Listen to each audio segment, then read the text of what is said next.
안녕하세요, 여러분. 오늘 들려드릴 이야기는 치매에 걸린 아버지를 정성껏 돌보던 한 딸의 이야기입니다. 하지만 그 뒤에는 여러분이 상상도 못할 놀라운 비밀과 반전이 숨어 있어요. 시댁의 차가운 시선과 모진 말 속에서도 아버지를 끝까지 지켜낸 딸, 그리고 그런 딸을 위해 마지막에 모든 걸 뒤바꿔 놓은 아버지의 놀라운 진실 말이죠. 정말 마지막까지 보시면 눈물 없이는 볼 수 없는 감동이 기다리고 있습니다. 이 영상이 마음에 드신다면 구독과 좋아요로 응원해주세요. 그럼 지금부터 함께 들어보실까요? 병원 복도 의자에 앉아있던 김수진의 손이 부들부들 떨리고 있었습니다. 35살 평범한 직장인이었던 그녀에게 의사 선생님의 말은 청천벽력 같은 소리였거든요. 아버님께서 치매 초기 진단을 받으셨습니다. 아직은 일상생활이 가능하시지만 점진적으로 증상이 진행될 가능성이 높습니다. 수진이는 진료실 밖에서 기다리고 있던 아버지 김봉식을 바라봤어요. 68살의 그분은 여전히 반듯한 자세로 앉아 계셨지만 어딘지 모르게 초점 없는 눈빛이 딸의 가슴을 저미게 했습니다. 아버지. 수진이가 다가가자 봉식이 고개를 돌렸어요. 수진아, 의사 선생님이 뭐라고 하시더냐? 아무것도 아니에요. 그냥 정기검진 받자고 하시네요. 수진이는 애써 웃으며 거짓말을 했습니다. 아버지가 자신의 병을 알게 되면 얼마나 충격을 받으실지 뻔했거든요. 어려서 어머니가 돌아가신 후 혼자서 수진이를 키워내신 아버지였는데 이제 효도를 받아도 모자란 마당에 치매라니요. 그날 밤 수진이는 남편 박종현과 시어머니 나순자에게 상황을 설명했습니다. 거실에 모여 앉은 세 사람의 분위기는 무거웠어요. 치매라고? 종현의 표정이 굳어지더니 한숨부터 내쉬었습니다. 그럼 이제 어떻게 해야 하는 건데? 아버지가 혼자 계시잖아요. 당분간 우리 집에서 모시려고 해요. 아직 초기니까 괜찮을 거예요. 그때 시어머니 나순자가 찬물을 끼얹듯 말했어요. 여기가 내 친정이냐? 시집온 며느리가 친정아버지를 데려다 모신다는 게 말이 되는 소리야? 어머니, 그래도 혼자 두기엔 요양원이 있잖아. 왜 굳이 여기서 모셔야 해? 우리가 뭐 자선단체야? 나순자의 목소리에는 차가운 거부감이 가득했어요. 수진이의 목소리가 떨렸습니다. 아버지가 혼자 사신 지 벌써 20년이에요. 어머니가 돌아가신 후로 정말 외롭게 지내셨는데 이제 치매까지 생기셨는데 또 혼자 둘 순 없어요. 현실적으로 생각해봐, 여보. 종현이 한숨을 쉬며 말했어요. 우리도 직장 다니고 어머니도 연세가 있으시고 솔직히 말하면 나는 그런 일 못해. 치매 환자 돌보는 거 정말 힘든 일이야. 종현의 말에 수진이의 가슴이 철렁 내려앉았어요. 남편조차 이런 반응을 보이다니. 당분간만이에요.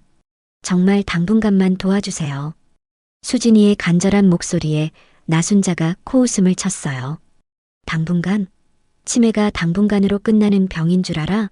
점점 더 심해져서 결국엔 바지에 똥오줌도 못 가리게 될 텐데. 어머니, 너무 그러지 마세요. 너무 그러긴 뭘 너무 그러냐? 사실을 말하는 건데. 내 아비 하나 때문에 우리 가족 전체가 희생해야 하는 거야? 내 아들이 언제부터 내 아비 뒷바라지꾼이 됐어? 나순자의 말은 날카로웠어요. 수진이의 눈에 눈물이 맺혔어요. 가족이라고 생각했던 사람들의 차가운 반응이 너무나 충격적이었거든요. 제발, 조금만 도와주세요. 아버지는 저에게 하나밖에 없는 핏줄이에요. 결국 수진이의 간절한 부탁에 종현이 마지못해 고개를 끄덕였습니다. 알겠어.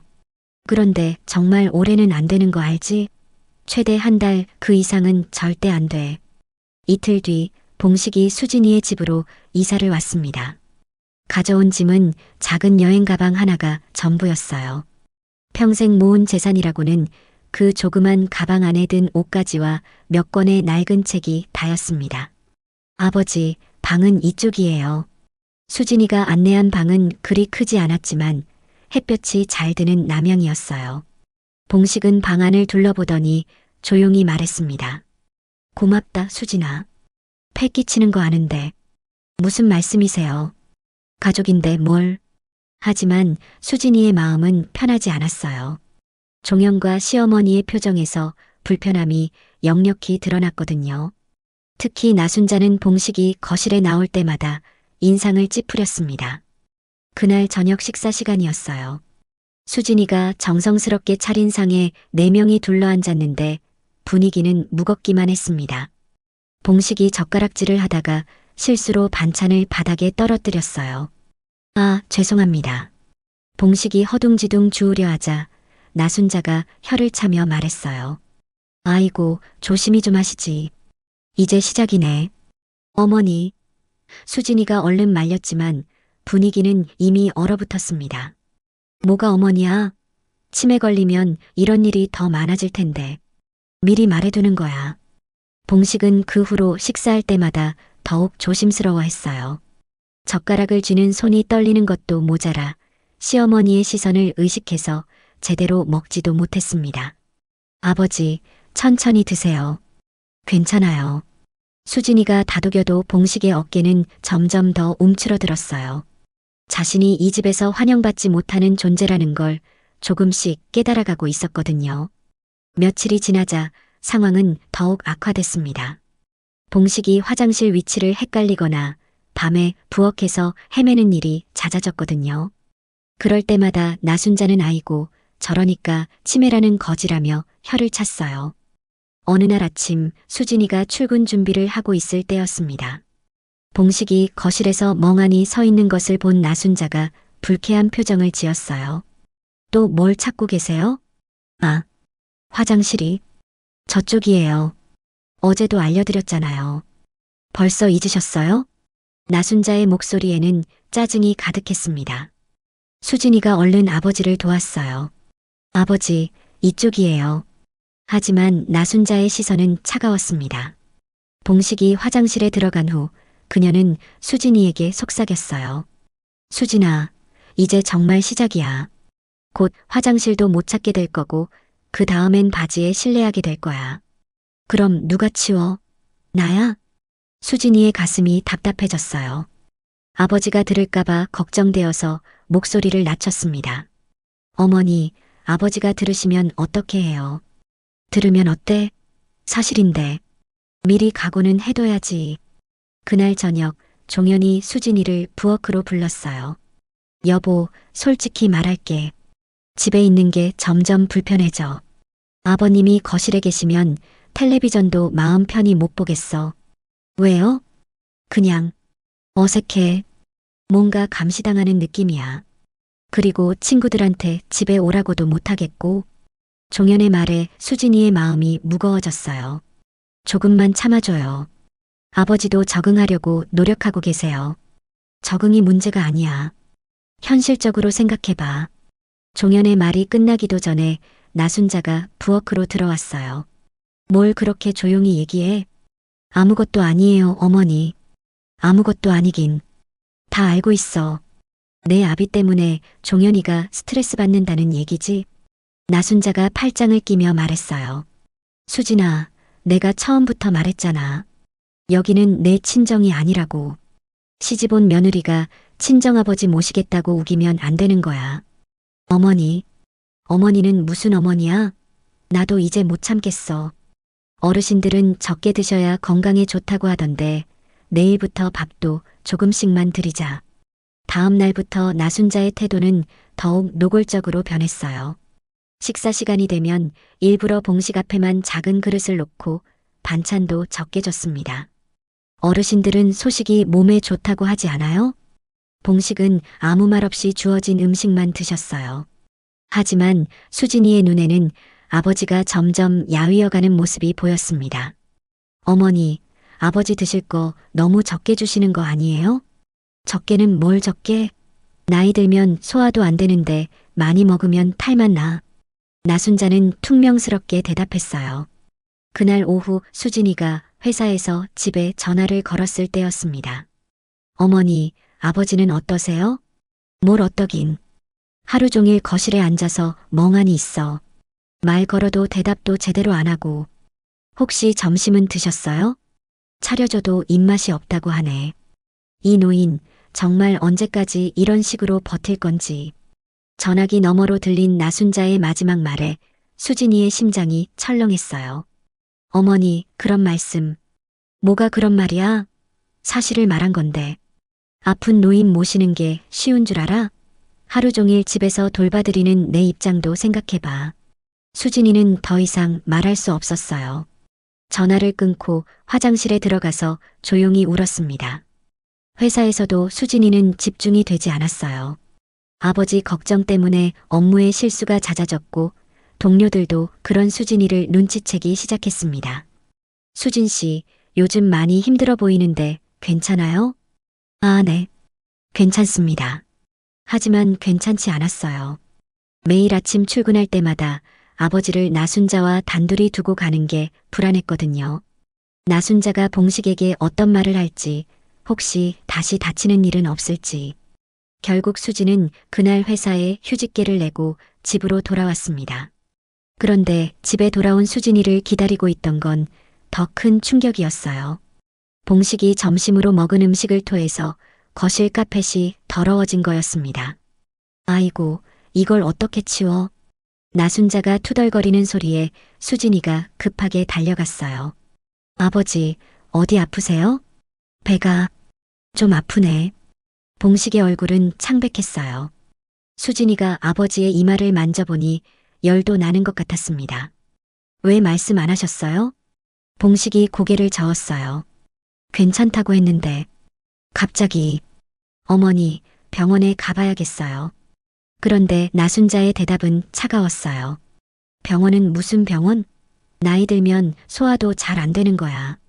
그런 것 때문에 병원비 쓸 돈이 어디 있어?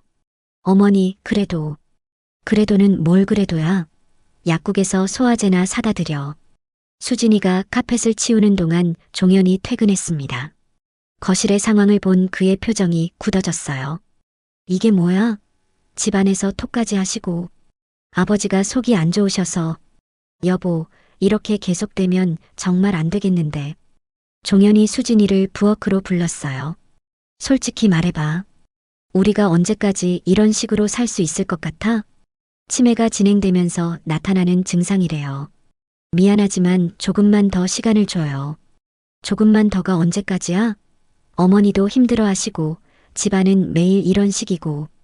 솔직히 나도 한계야. 종현의 목소리가 점점 높아졌어요. 그래도 가족인데. 가족이라고 해서 우리가 희생만 해야 하는 건 아니잖아. 요양원을 알아봐야 할 때가 온 것 같아. 그 말을 들은 순간 수진이의 다리에 힘이 빠졌어요. 한편 봉식은 자신의 방에서 이 모든 대화를 듣고 있었어요.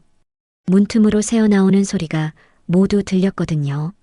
딸이 자신 때문에 얼마나 힘들어하는지, 그리고 이 집에서 자신이 얼마나 환영받지 못하는 존재인지를 뼈저리게 느꼈습니다. 내가 정말 짐이 되고 있구나. 봉식이 조용히 중얼거렸어요. 어렴풋한 기억 속에서 뭔가 중요한 게 있었던 것 같은데 자꾸 가물가물했습니다. 하지만 한 가지는 분명했어요. 더 이상 딸을 이렇게 힘들게 할 수는 없다는 것 말이에요. 그날 밤 수진이는 아버지 방에 들어갔습니다. 봉식은 침대에 누워 천장을 바라보고 있었어요. 아버지, 주무세요. 수진아. 네, 아버지. 나 그냥 요양원 들어가마. 무슨 말씀이세요? 저 오늘 휴직계 내고 왔어요. 저랑 조금만 더 함께 지내다가. 그러다가 가세요. 네. 아버지. 수지는 흐느끼면 아버지에게 어린아이처럼 매달렸습니다. 그래. 울지 마라. 이 아비도 너랑 더 같이 있고 싶지. 그냥 네가 힘들까봐 그런 거지. 알았으니 울지 말고 함께 더 지내자꾸나. 그날 밤 집안은 무거운 침묵에 쌓였어요. 모두가 각자의 방에서 잠 못 이루는 밤을 보냈습니다. 특히 봉식은 가물가물한 기억 속에서 뭔가 중요한 걸 떠올리려고 애썼어요. 분명히 수진이를 위해 준비해 둔 게 있었는데. 하지만 기억은 좀처럼 선명해지지 않았습니다. 다음 날부터 나순자의 태도는 완전히 달라졌어요. 이제는 아예 대놓고 봉식을 괴롭히기 시작했거든요. 마치 자신의 집에 얹혀 사는 귀찮은 존재를 내쫓으려는 듯한 모습이었습니다. 아침 식사 시간, 나순자는 일부러 너무 익은 김치를 봉식의 그릇에만 담아줬어요. 어차피 치매 걸린 사람이 맛을 제대로 알기나 해. 수진이가 그걸 발견하고 깜짝 놀랐어요. 어머니, 이 김치 너무 익었는데요? 어르신들은 이런 게 소화에 더 좋아. 그래도, 그래도는 뭘 그래도야. 아까운 음식 버릴 순 없잖아. 어차피 입맛도 없다고 하시는데. 봉식은 아무 말 없이 그 김치를 먹었어요. 신맛이 강하게 올라와서 얼굴을 찌푸렸지만 토해내지는 않으려고 애썼습니다. 점심시간이 되자 더욱 충격적인 일이 벌어졌어요. 나순자가 집 안기금속이 없어졌다며 봉식부터 의심하기 시작한 거예요. 내 금반지가 없어졌네. 나순자가 일부러 큰 소리로 중얼거렸어요. 치매 걸리면 훔치는 버릇도 생긴다던데. 우리 귀중품 다 어디 뒀는지 확인해 봐야겠어. 봉식이 거실에서 이 말을 듣고 깜짝 놀라서 일어났어요. 제가 뭘 가져갔다는 건가요? 아니라면 다행이고요. 그런데 하루아침에 반지가 사라질 리는 없잖아요. 나순자는 봉식의 방까지 들어가서 짐을 뒤지기 시작했어요. 낡은 옷가지와 책들을 바닥에 다 쏟아놓고는 구석구석 뒤졌습니다. 어머니, 뭐 하시는 거예요? 수진이가 이 모습을 보고 깜짝 놀랐어요. 내 아비방에서 내 반지 찾고 있어. 아침에 분명히 있었는데 없어졌거든. 아버지가 가져가실 리 없어요. 없다면 좋겠지만 치매 환자들이 그런 일 많이 한다더라. 본인도 모르게 집어가지고. 결국 나순자는 자신의 방에서 반지를 찾았어요. 처음부터 거기 있었던 거였습니다. 하지만 사과는 하지 않았어요. 다행히 찾았네. 그래도 앞으로 조심해야겠어. 봉식은 바닥에 흩어진 자신의 옷가지들을 주워 담으면서 눈물을 흘렸어요. 평생을 정직하게 살아온 자신이 도둑 취급을 받다니. 어느 날 저녁 봉식이 설거지를 도우려다가 그릇을 실수로 깨뜨렸어요. 그러자 나순자가 완전히 화를 냈습니다. 또 뭘 깨트린 거야? 정말 조심성도 없어. 나순자는 깨진 그릇 조각을 집어들더니 일부러 봉식의 손등에 긁었어요. 정신도 없는 것이 조심성도 없어. 이렇게라도 해야 정신 차리지. 봉식의 손등에서 피가 났지만 나순자는 개의치 않았어요. 피 나는 거 보니까 정신 차리시네. 앞으로는 조심하세요. 수진이가 이 모습을 보고 경악했어요. 어머니, 무슨 짓을 하시는 거예요? 무슨 짓이라니? 계속 사고만 치니까 가르쳐 주는 거지. 안 그러면 언제 정신 차리겠어? 그날 밤 수진이는 아버지의 상처를 치료해드리면서 눈물을 흘렸어요. 아버지, 정말 죄송해요. 제가 지켜드리지 못해서. 괜찮다, 수진아. 나도 조심하지 못했어. 조심하실 필요 없어요. 잘못하신 거 아니에요.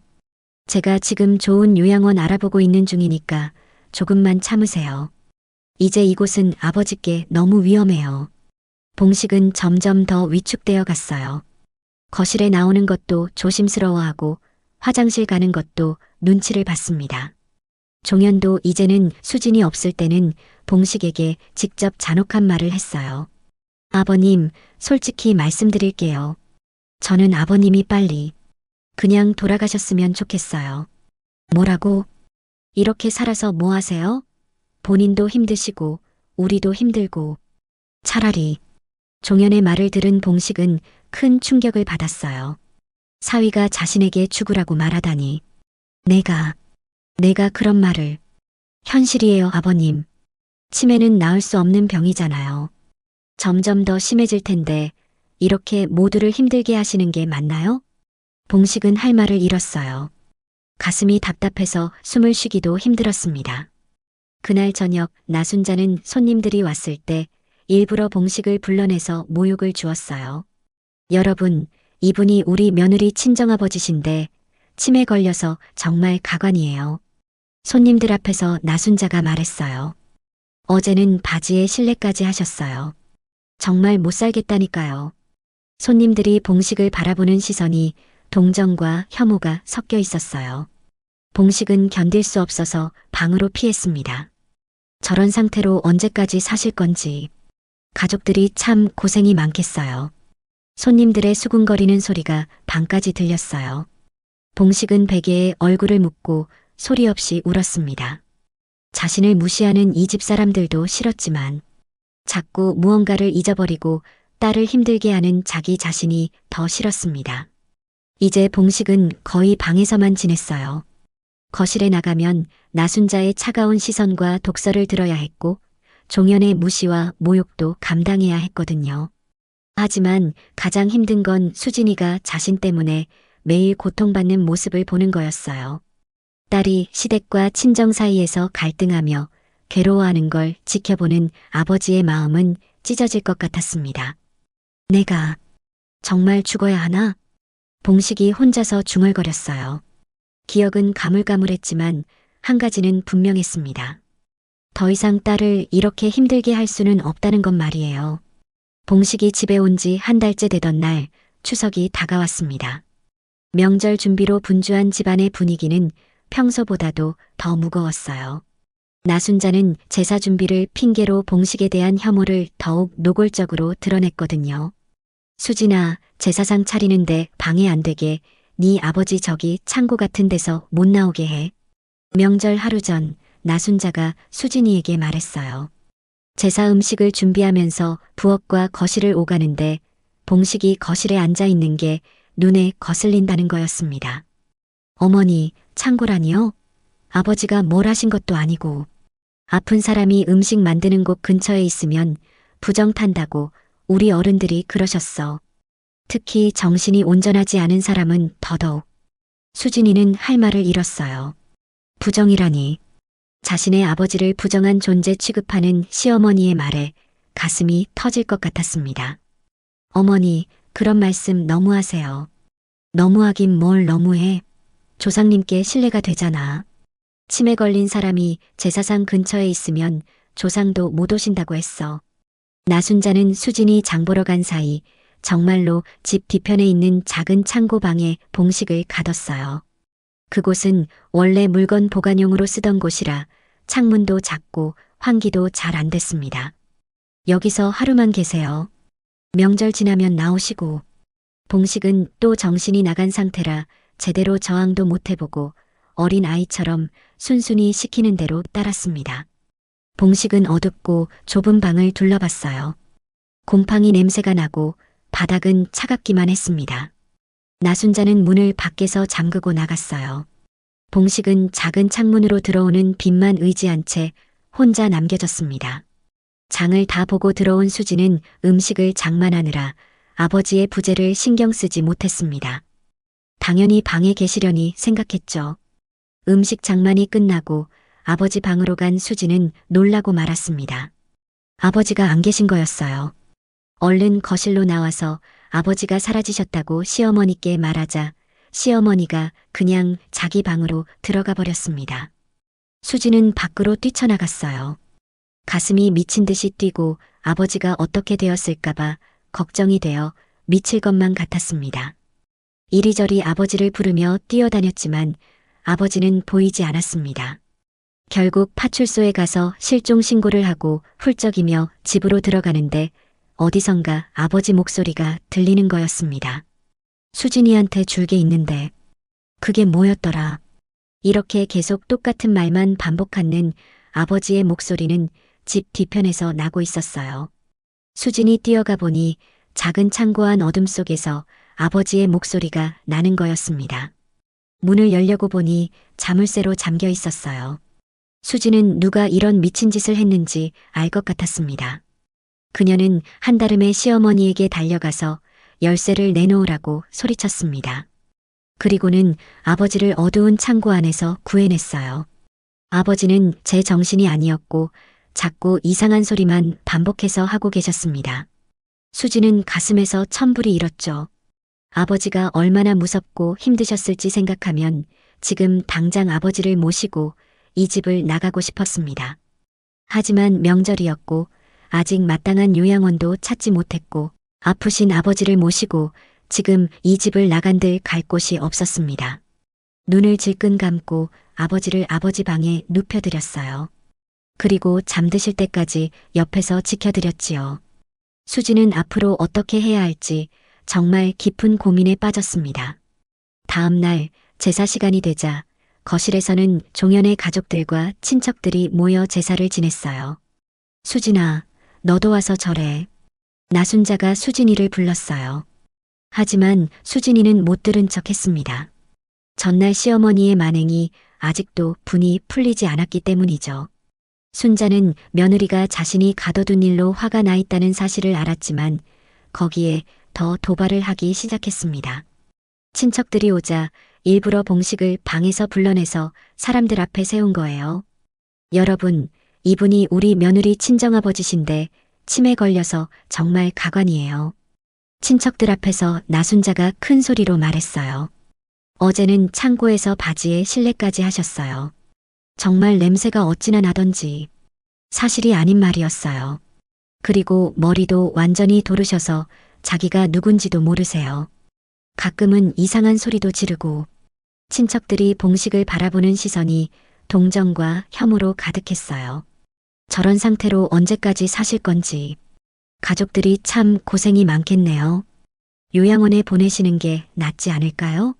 집에서 모시기엔 너무 심하신 것 같은데. 친척들의 수군거림에 봉식의 어깨가 더욱 움츠러들었어요. 그러게 말이에요. 우리도 그렇게 생각하고 있어요. 나순자가 의미심장하게 말했어요. 며느리가 친정아버지라고 고집 부리는데 솔직히 한계예요. 냄새도 나고 밤에는 돌아다니고 봉식은 많은 사람들이 자신을 보고 있는 것이 무서웠습니다. 수진이 잠시 화장실에 다녀와서 이 장면을 보고 깜짝 놀라서 얼른 아버지를 모시고 방으로 들어갔습니다. 어디 가세요? 아직 인사 안 끝났는데. 뒤에서 깔깔거리며 말하는 시어머니의 목소리가 들렸습니다. 수진은 아버지를 진정시켜드리고 결심했습니다. 아버지의 요양원을 찾는 일보다 이혼 서류에 도장을 먼저 찍기로 말이죠. 그렇게 명절이 지나고 있었습니다. 추석 다음 날 봉식이 방에서 나오면서 중얼거리는 소리를 종현이 우연히 들었어요. 15억. 15억이 어디 있더라. 종현은 15억이라는 소리에 깜짝 놀라 귀를 기울였어요. 수진이를 위해 15억을 어디에 숨겨뒀더라. 뭐라고 하신 거예요? 종현이 물었지만 봉식은 다시 멍하니 있었어요.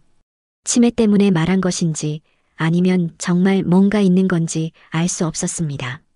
하지만 종현의 마음에는 의심이 생겼어요. 15억이라니.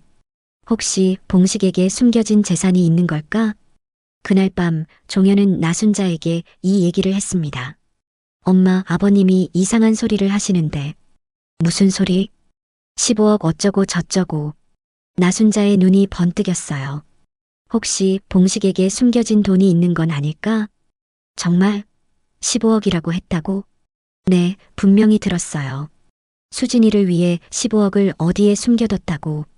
지금까지 봉식을 동물 취급하며 괴롭혔던 나순자와 종현이 갑자기 서로 마주보며 이상한 눈빛을 교환했습니다. 하지만 이것은 아직 시작에 불과했어요. 곧 밝혀질 놀라운 진실은 모든 사람들을 충격에 빠뜨릴 테니까요. 그날 밤부터 나순자와 종현의 태도가 미묘하게 변하기 시작했어요. 15억이라는 숫자가 머릿속에서 떠나지 않았거든요. 엄마, 혹시 아버님이 정말 돈을 숨겨두신 걸까? 종현이 나순자에게 조심스럽게 물었어요. 그럴 리가. 그런데 15억이라니. 치매 환자가 그런 구체적인 숫자를 말할까? 나순자도 의심스러웠어요. 아무리 치매에 걸렸다고 해도 그렇게 큰 금액을 정확히 말한다는 건 뭔가 있다는 뜻 아닐까요? 다음 날 나순자는 조심스럽게 봉식에게 접근했어요. 아버님, 어제 뭐라고 하셨어요? 뭐요? 봉식이 멍하니 쳐다봤어요. 15억. 15억이 어디 있다고 하셨잖아요. 15억? 그게 뭔가요? 봉식은 정말 기억하지 못하는 것 같았어요. 하지만 나순자는 포기하지 않았습니다. 수진이를 위해 준비해둔 돈이 있다고 하셨는데. 아, 수진이. 봉식의 눈에 잠깐 초점이 돌아왔어요. 수진이를 위해 뭔가 준비해둔 게 있는데 뭘 준비해 두셨어요? 나순자가 급하게 물었어요. 기억이 안 나네. 봉식이 다시 멍해졌어요. 하지만 나순자는 확신했습니다. 분명히 뭔가 있다는 걸 말이에요. 그날 저녁 나순자는 종현과 긴급 회의를 했어요. 종현아, 아무래도 정말 뭔가 있는 것 같아. 그렇죠? 저도 그런 생각이 들어요. 그런데 어떻게 알아내지? 치매 걸린 사람한테서 일단 좀 더 잘해드려야 하는 거 아닐까요? 그래야 기억을 되찾으실지도.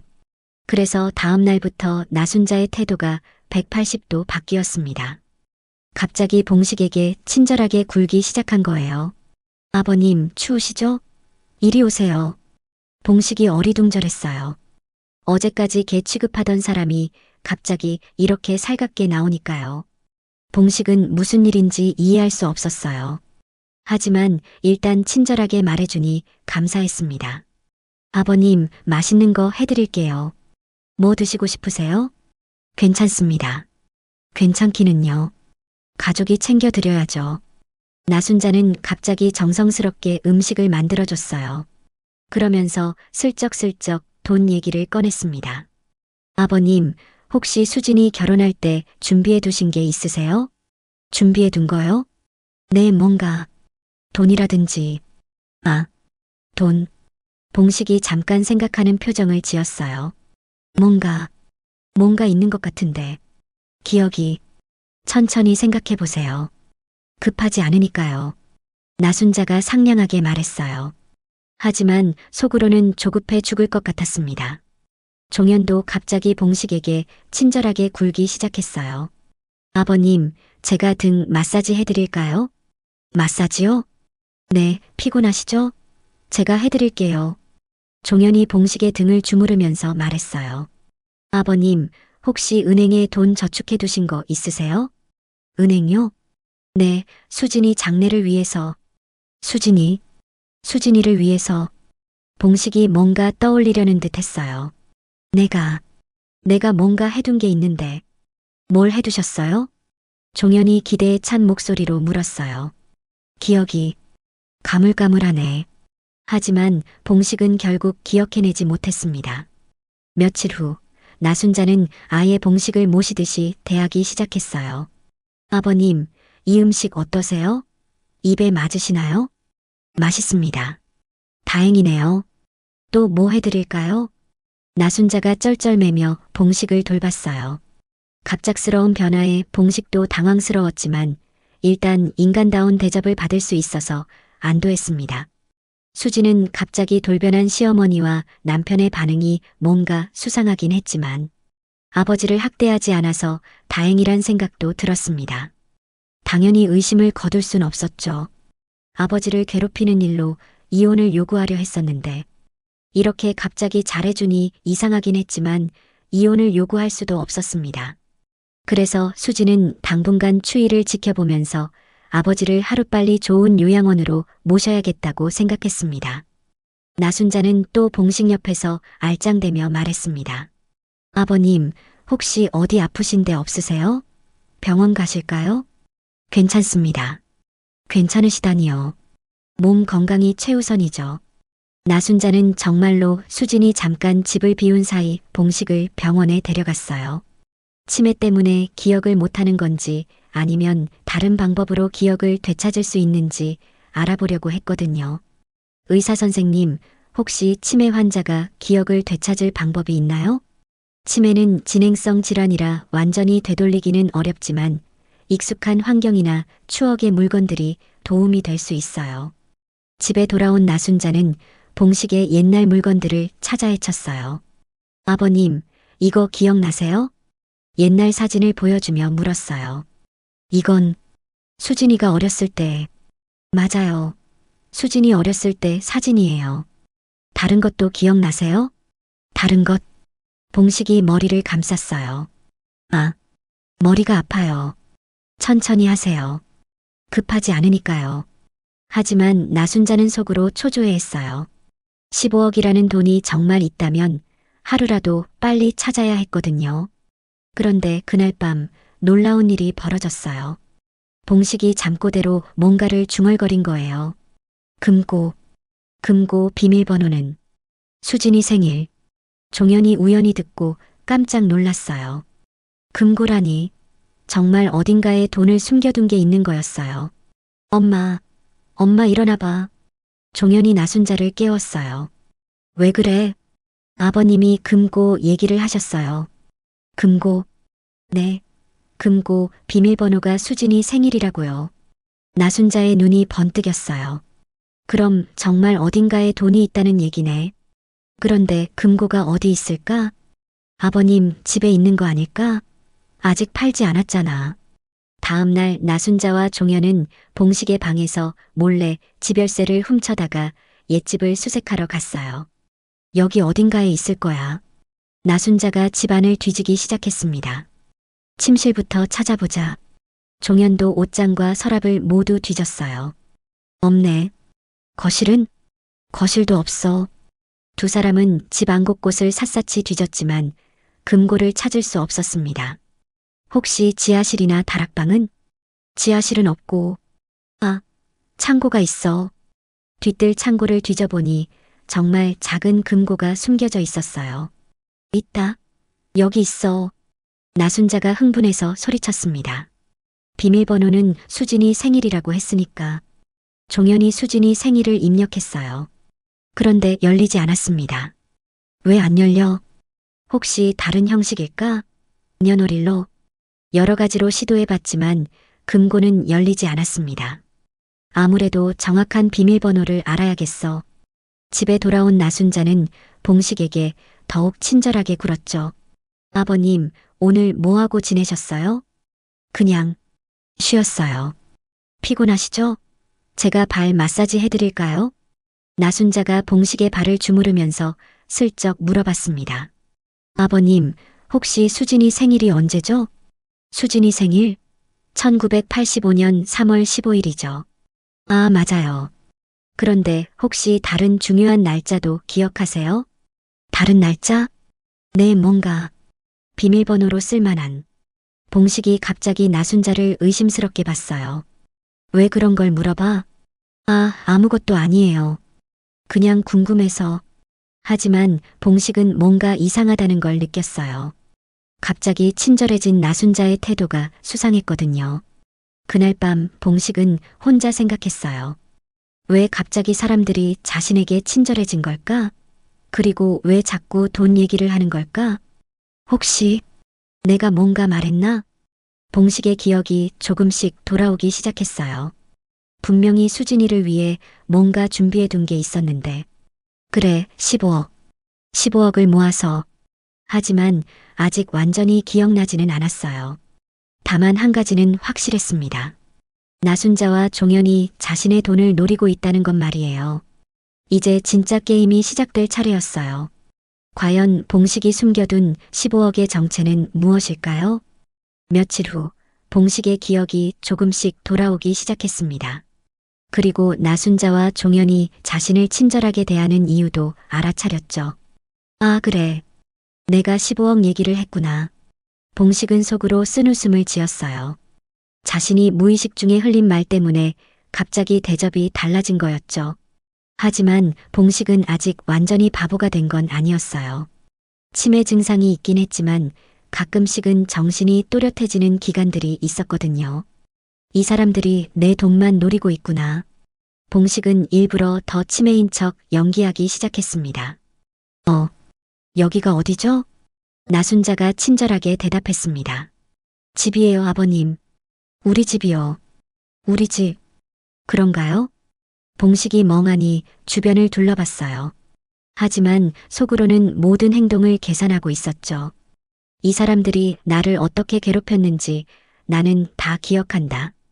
그날 오후 종현이 다시 금고 얘기를 꺼냈습니다. 아버님, 혹시 중요한 물건 보관하는 곳이 있으세요?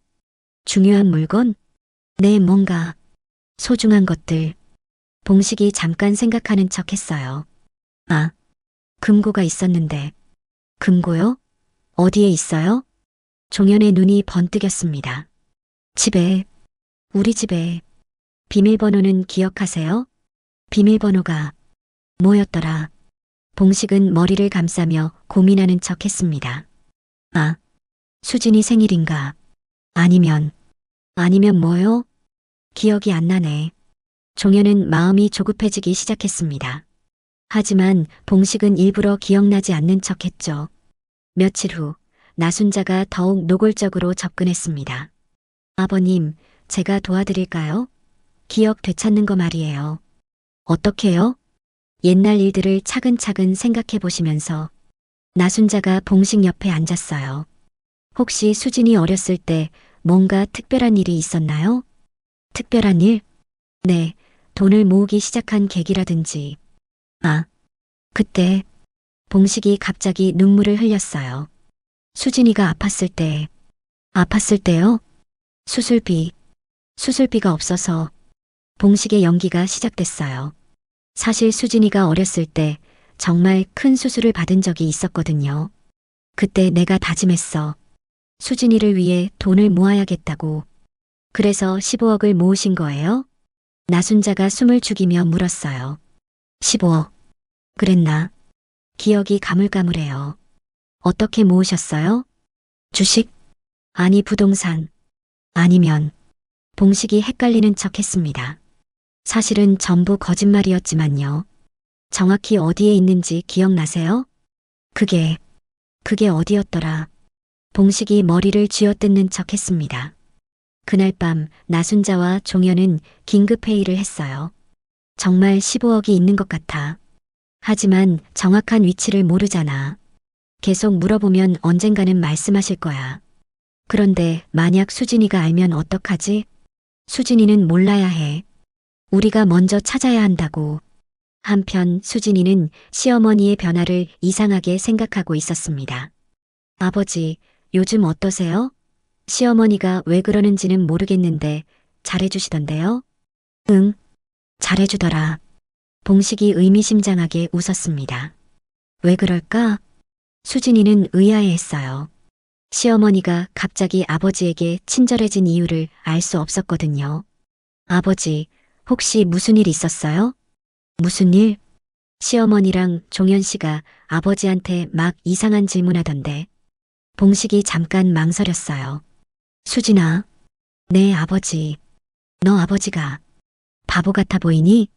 무슨 말씀이세요? 치매 걸려서 아무것도 모르는 것처럼? 수진이 깜짝 놀랐어요. 아버지의 목소리가 갑자기 또렷해진 거였어요. 아버지, 지금 나는 다 기억한다. 봉식의 눈이 차갑게 빛났어요.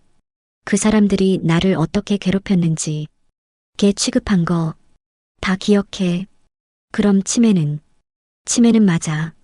하지만 가끔 이렇게 정신이 또렷해지는 기간이 있는 것 같구나.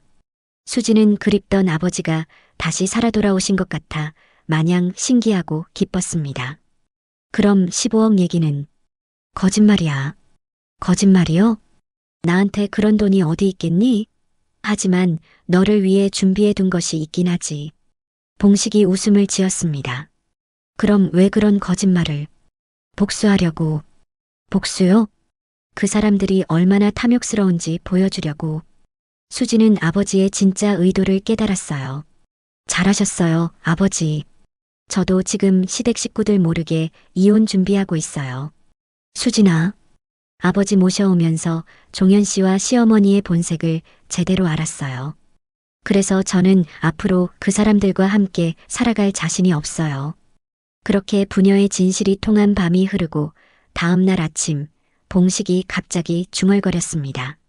아, 뭔가 떠오르는 것 같은데. 나순자가 지나가던 발을 멈추고 화들짝 놀라 돌아봤습니다. 뭐가 떠오르세요? 15억. 그 돈 말이에요. 네. 어디 있는지 기억나셨어요? 그런데 나 탕수육이 먹고 싶어요. 나순자는 바로 전화로 탕수육과 짜장면을 주문했습니다. 봉식은 오랜만에 맛있게 탕수육과 짜장면을 먹었습니다. 그렇게 봉식은 다리가 아프다, 미역국이 먹고 싶다, 영화가 보고 싶다 하면서 종현과 시어머니를 부려먹었습니다. 그렇게 며칠을 왕처럼 지내다가 봉식이 갑자기 말했습니다. 아, 생각났어요. 나순자가 벌떡 일어났죠. 뭐가 생각나셨어요? 투자한 회사 이름. 정말요? 어디예요? 태우건설. 거기에 15억을 투자했어요. 나순자와 종현은 신바람이 나서 즉시 태우건설을 알아봤습니다. 하지만 그 회사는 10년 전에 망한 회사였어요. 아버님, 이 회사 망했는데요? 망했다고? 봉식은 충격받은 척 했죠. 그럼 내 돈은? 다 날아간 것 같은데요. 나순자의 얼굴이 창백해졌어요. 15억이 다 날아갔다고요? 그런 것 같아요. 그 순간 나순자와 종현의 태도가 다시 바뀌기 시작했어요. 돈이 없다는 걸 확인하자마자 말이에요. 이게 뭐 하자는 거야? 나순자가 짜증을 내며 말했습니다. 돈도 없는 주제에. 그러면서 그동안 당한 것이 분했던지 봉식에게 손찌검을 하려고 팔을 허공으로 들었습니다. 봉식은 얼른 그 손을 낚아챘습니다. 그리고 밀어서 내동댕이 쳐버렸죠. 다들 내 집에서 나가. 넘어진 나순자와 옆에 서 있던 종현과 수지는 깜짝 놀랐습니다. 나순자는 일어나며 고래고래 소리를 질렀습니다. 다시 치매가 도졌나? 여기가 어디라고 우리 보고 나가래? 이제 도저히 못 참아. 당신이나 당장 나가. 이 집 내가 샀소. 뭐라고요? 모든 사람이 동시에 되물었어요. 무슨 말인지 이해할 수 없었거든요. 봉식은 방에서 서류를 가지고 나왔습니다. 부동산 매매 계약서였어요. 2년 전에 내가 이 집 샀소. 아버지, 무슨 말씀이세요? 수진의 목소리가 떨렸어요. 내가 내 딸 주려고 가진 돈 전부 털어서 이 집을 샀다고. 종현의 얼굴이 창백해졌습니다. 그럼 이 집이? 응, 내 딸 집이야. 봉식이 나순자를 똑바로 쳐다봤습니다. 당신 내 딸한테 뭐라고 했지? 여기 내 친정 아니라고. 시집온 며느리가 친정아버지를 데려다 모신다는 게 말이 되냐고 했지? 나순자의 입이 벌어졌어요. 그래서 말씀드리는 거요. 여기 너희 집 아니야. 내 딸 집이야. 충격적인 진실이었어요. 그동안 부부가 반반씩 부담해서 전세로 살고 있어서 주인이 바뀔 때도 별로 신경을 쓰지 않았었습니다. 그런데 새로 바뀐 주인이 봉식이었던 거죠. 수진이 믿을 수 없다는 표정으로 아버지를 바라봤어요. 아버지, 정말이에요? 정말이야. 내 결혼식 날 신랑 집에서 집 마련을 못했다고 하더라. 그래서 내가 꼭 준비해주고 싶었어. 봉식이 종현을 바라봤습니다. 종현아, 너도 기억하지? 결혼 전에 내가 집을 마련해주겠다고 했던 거. 종현이 고개를 끄덕였어요. 기억났거든요. 당시 장인어른이 신혼집을 마련해주겠다고 했던 일이. 그런데 왜 지금까지 말씀 안 하셨어요? 그 이후로 내가 이렇게 정신이 오락가락해서 잊어버리고 있었지. 수진의 눈에서 눈물이 쏟아졌습니다. 그 말에 나순자가 얼굴이 새하얗게 변했어요. 자신이 지금까지 진짜 집주인을 내쫓으려 했다는 걸 깨달았거든요. 그럼 제가 지금까지 전세 빼줄 테니 당장 나가시오. 봉식의 목소리가 단호해졌어요.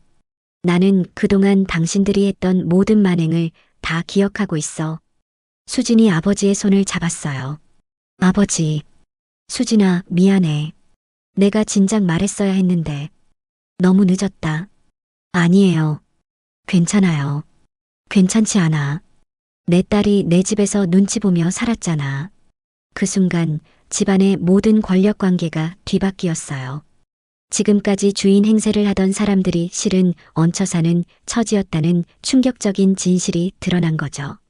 수지는 아직도 믿기지 않는다는 표정으로 서류들을 바라봤어요. 정말로 이 집이 아버지의 집이었다니. 다음 날부터 수지는 종현과 합의 이혼에 들어갔고 종현과 나순자는 짐을 싸서 집을 나갔습니다. 물론 나순자가 그리 순탄하게 나가주지는 않았지만요.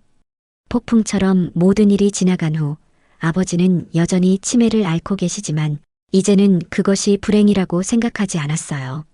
매일 딸을 처음 보는 것처럼 기뻐하시는 아버지, 그리고 그런 아버지를 온 마음으로 사랑하는 수진. 이것이 진짜 가족의 모습이라는 생각이 들었습니다. 다음 날 아침도 똑같이 시작됐어요. 봉식은 거실에 나와서 창밖을 바라보며 중얼거렸습니다. 누가 온다고 했는데. 그리고 현관문이 열리는 소리와 함께 수진의 목소리가 들렸어요. 아버지, 일어나셨어요? 봉식의 얼굴에 환한 미소가 떠올랐습니다. 오늘도 사랑하는 딸과 함께하는 하루가 시작된 것이었어요. 기억은 흐려져도 사랑은 남는다는 것, 그리고 진짜 가족이란 어떤 것인지를 보여주는 평범하지만 소중한 일상이었습니다. 오늘 이야기를 끝까지 들어주셔서 감사합니다. 영상 보시고 느끼신 감정, 댓글로 함께 나눠주세요. 여러분의 한마디가 누군가에겐 큰 위로가 될 수 있습니다. 영상이 마음에 드셨다면 구독과 좋아요로 응원 부탁드립니다. 돌아가신 어머니 무덤에서 몇 년째 나타나는 흰뱀이 있습니다. 처음엔 무서웠지만 오늘 그 뱀의 눈빛을 보는 순간 저는 무너져 내렸죠. 마치 어머니의 눈빛 같았거든요. 지금부터 공개될 충격적이고도 감동적인 진실을 끝까지 지켜봐 주세요. 영상이 마음에 드셨다면 구독과 좋아요, 응원해 주시고 지금 어디에서 시청하고 계신지 댓글로 남겨주세요. 여러분의 이야기도 듣고 싶습니다. 여러분의 따뜻한 관심이 더 많은 이야기를 전할 수 있는 힘이 됩니다. 그럼 지금부터 놀라운 이야기를 들려드리겠습니다. 서울에서의 삶이 더 이상 견딜 수 없었습니다.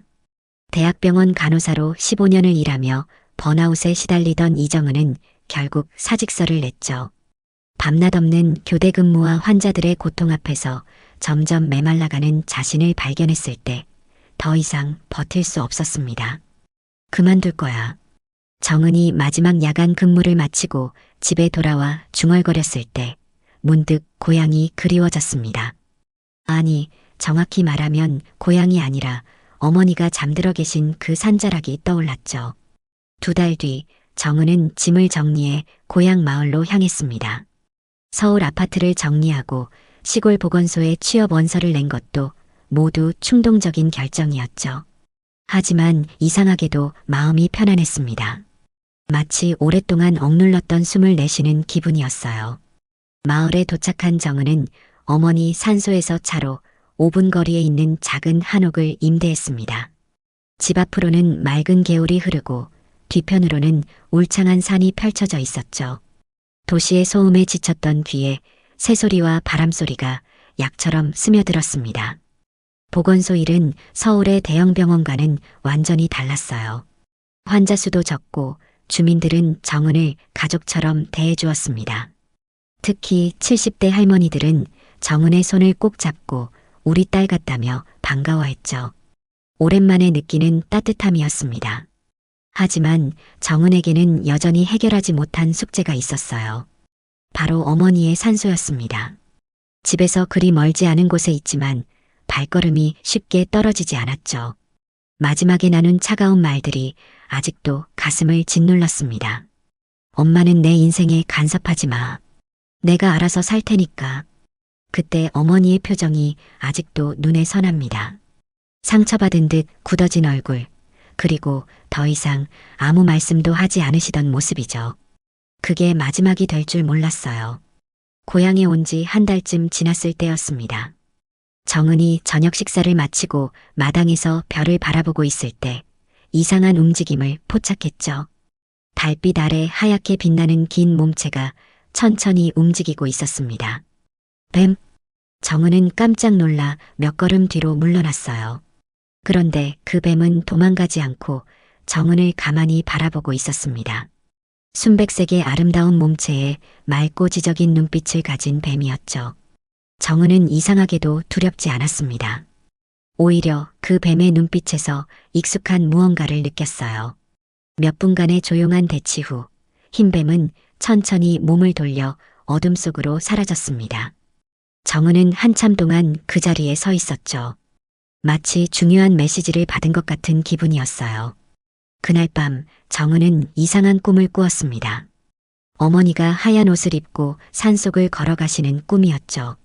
뒤따라가려 했지만 발이 움직이지 않았고 어머니는 점점 멀어져 갔습니다. 깨어났을 때 베개가 눈물로 젖어 있었어요. 이튿날 아침 정은은 마을 이장님에게 흰뱀에 대해 물어보았습니다. 아, 그 뱀 말이야. 이 동네에선 꽤 유명하지. 10년도 넘게 가끔 보이는데 신기하게도 사람을 해치지 않아. 오히려 길조라고들 하지. 이장님의 말에 정은은 더욱 궁금해졌습니다. 10년 넘게라니 어머니 돌아가신 지 2년이 되었으니 어머니가 살아계실 때부터 있었던 뱀이겠네요. 그날 오후 정은은 처음으로 어머니 산소 근처까지 차를 몰고 갔습니다. 하지만 끝내 차에서 내리지는 못했어요.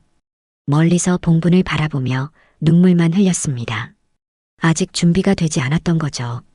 하지만 분명한 건 이제 피할 수 없다는 사실이었습니다. 흰뱀을 처음 본 후 며칠이 지났지만 정은의 마음속에는 그 신비로운 눈빛이 계속 남아 있었습니다. 보건소에서 일하며 환자들을 돌보는 동안에도 밤에 잠자리에 들 때도 자꾸만 그 뱀이 떠올랐죠. 왜 하필 자신의 집 마당에 나타났을까? 그리고 왜 그렇게 친숙한 느낌이 들었을까 하는 의문이 계속 머릿속을 맴돌았습니다. 일주일 후 정은은 마을 할머니들과 함께 점심을 먹게 되었어요. 보건소에서 건강검진을 받으러 온 할머니들이 정은을 친딸처럼 챙겨주시며 함께 식사를 하자고 하신 거였죠.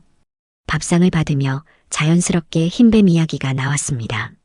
할머니, 혹시 우리 동네에 흰뱀이 산다는 거 아세요? 정은의 질문에 할머니들의 표정이 갑자기 진지해졌어요. 가장 연장자인 90대 김할머니가 젓가락을 내려놓으며 말씀하셨습니다. 그 뱀마리가 조심해야 해. 그냥 뱀이 아니야. 어떤 뜻이세요? 정은이 궁금해하자 옆에 앉은 이 할머니가 목소리를 낮춰 설명해 주셨어요. 옛날부터 우리 마을에 내려오는 이야기가 있어. 흰뱀은 저승과 이승을 이어주는 사자라고 하지. 특히 한이 맺힌 영혼들이 전하고 싶은 말이 있을 때 나타난다는 거야. 다른 할머니들도 고개를 끄덕이며 동조했습니다. 누군가는 귀신의 심부름꾼이라고도 했고 또 누군가는 조상들의 대리인이라고도 했어요. 하지만 공통적으로 하신 말씀은 함부로 건드리면 안 된다는 것이었습니다. 정은은 어릴 적 어머니가 해주셨던 이야기가 문득 떠올랐어요. 그때 어머니는 정은을 무릎에 앉혀놓고 옛날 이야기를 들려주시곤 했죠. 정은아, 흰뱀을 보면 절대 해치면 안 된다. 흰뱀은 우리 조상님들이 보내신 사자거든. 뭔가 전하고 싶은 말씀이 있을 때 나타나는 거야. 당시에는 그냥 전래동화 정도로 생각했는데 지금 생각해보니 어머니의 목소리에는 깊은 믿음이 담겨 있었어요. 어머니도 분명 그 흰뱀을 보셨을 거라는 생각이 들었습니다. 점심을 마치고 보건소로 돌아온 정은은 마음이 복잡했어요. 할머니들의 말씀이 단순한 미신일 수도 있지만 왠지 모르게 마음 한구석이 무거워졌습니다. 특히 한이 맺힌 영혼이라는 표현이 계속 귓가에 맴돌았죠.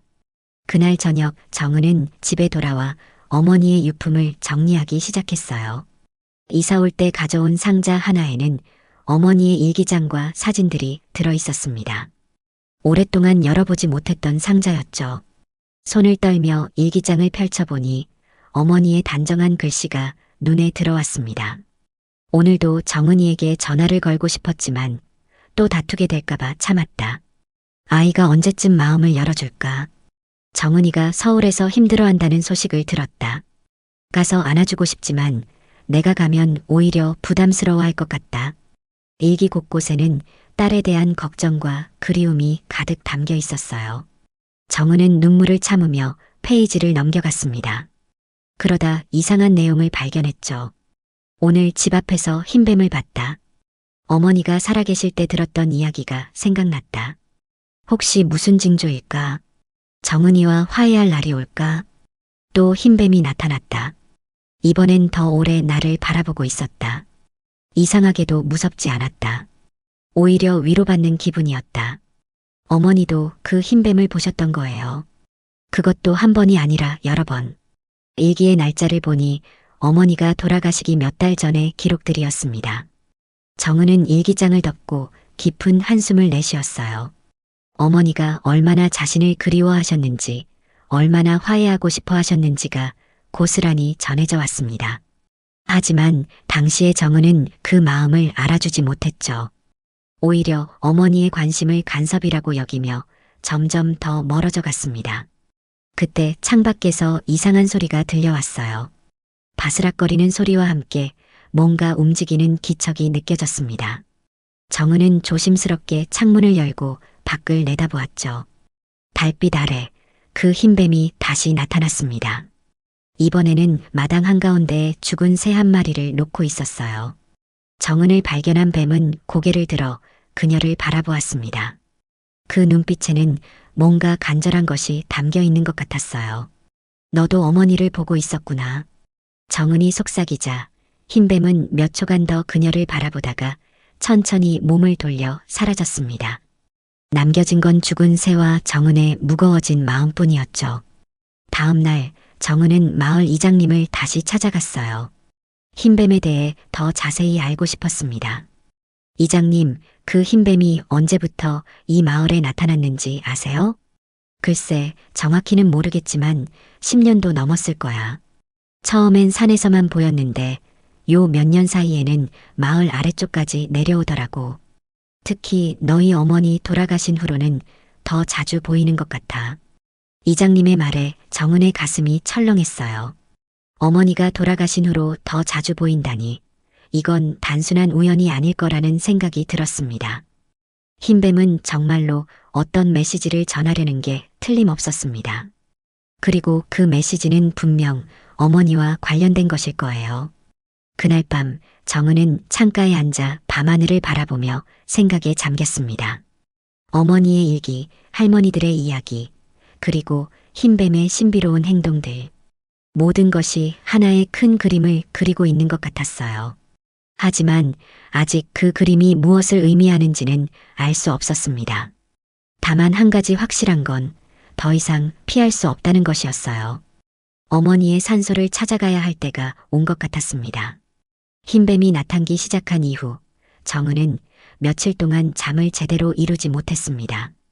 마치 보이지 않는 손이 자신을 어머니의 산소로 이끌고 있는 것 같은 느낌이 들었어요. 하지만 여전히 용기가 나지 않았습니다.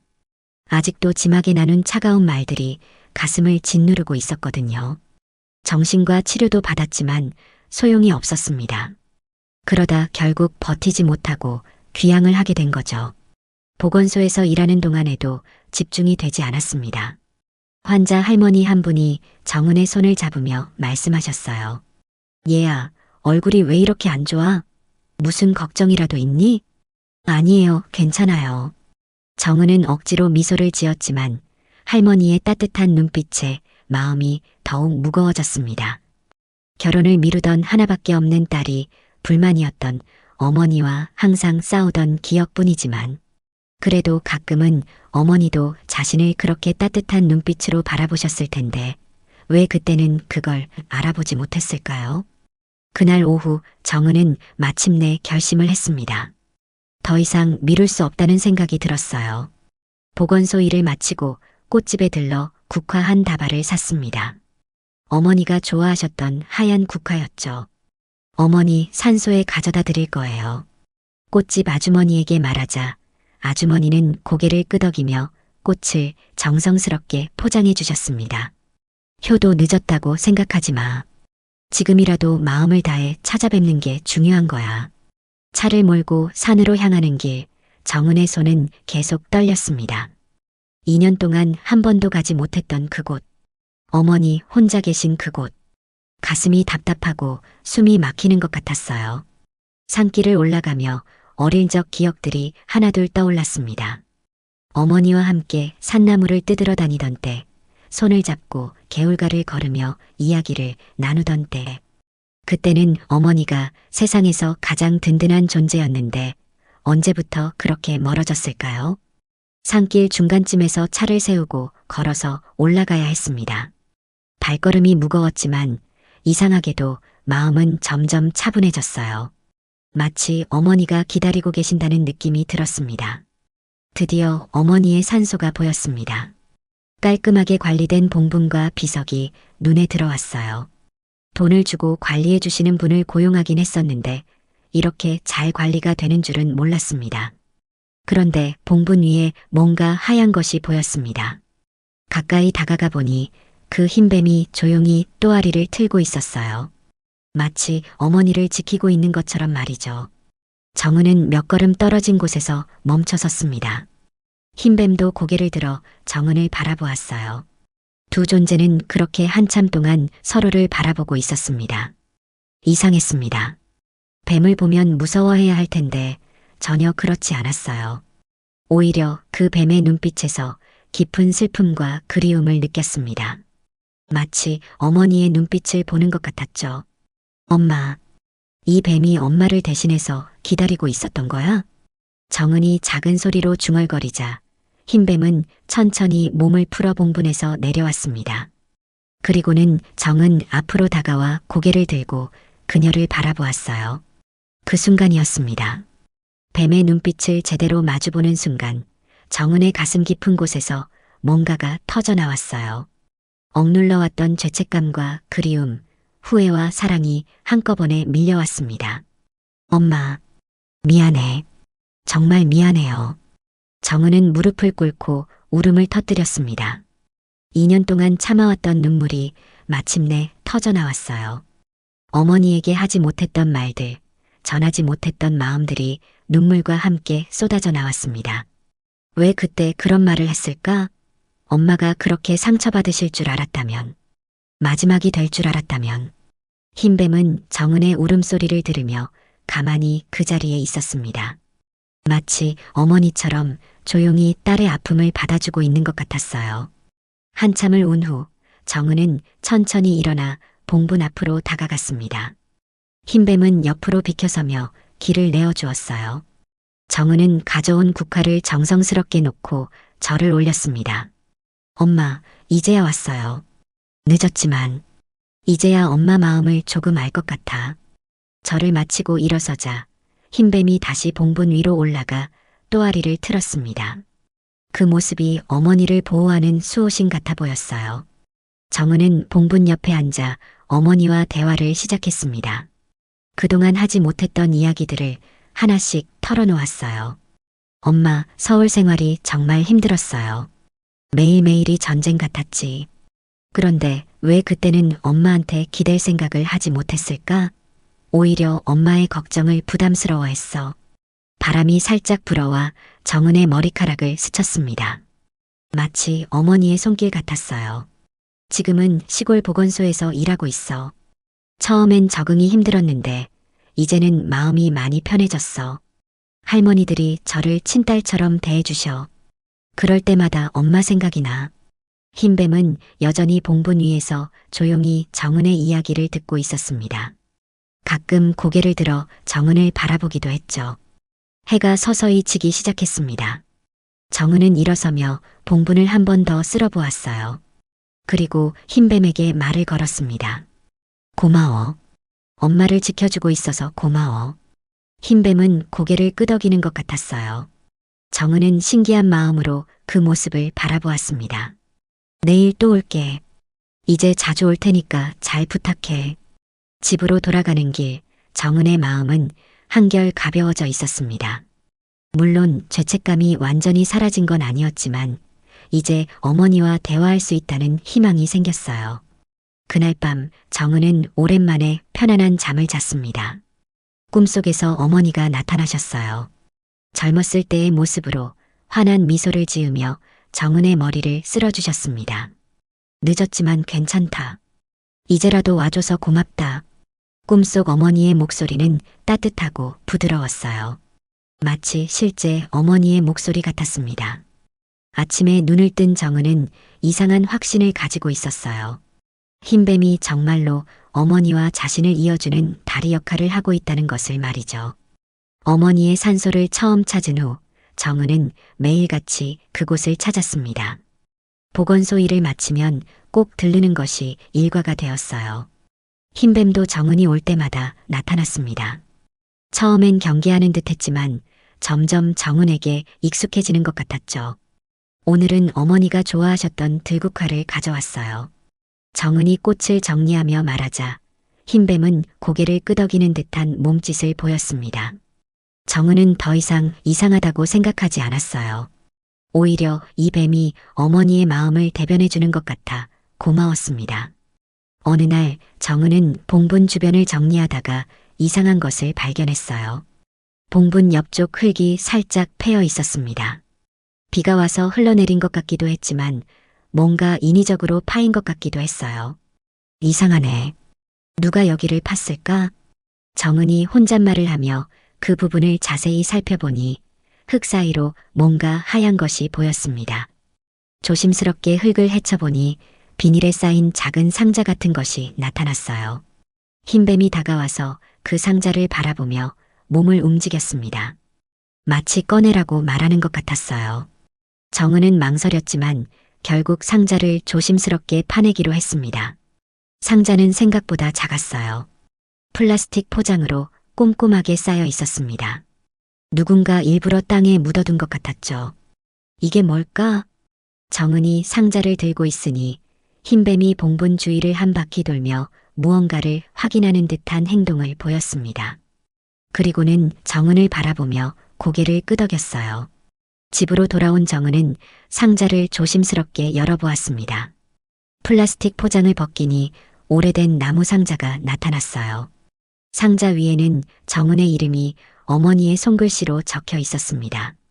정은이에게 가슴이 쿵쾅거렸어요. 어머니가 일부러 자신을 위해 남겨두신 것 같았습니다. 떨리는 손으로 상자를 열어보니 안에는 두꺼운 수첩 한 권과 여러 장의 사진이 들어 있었어요. 사진을 먼저 보니 정은이 어릴 때부터 성인이 될 때까지의 모습들이 담겨 있었습니다. 돌잔치 사진, 초등학교 입학식 사진, 중학교 졸업 사진. 어머니가 소중히 간직하고 계셨던 정은의 성장 과정이 그대로 남아 있었어요. 특히 눈에 띄는 건 정은이 간호대학을 졸업할 때 찍은 사진이었습니다.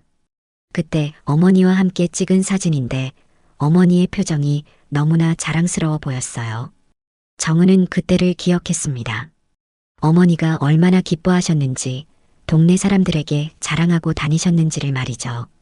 그때는 이렇게 행복했는데 정은이 사진을 보며 눈물을 흘리고 있을 때 수첩을 펼쳐보았습니다.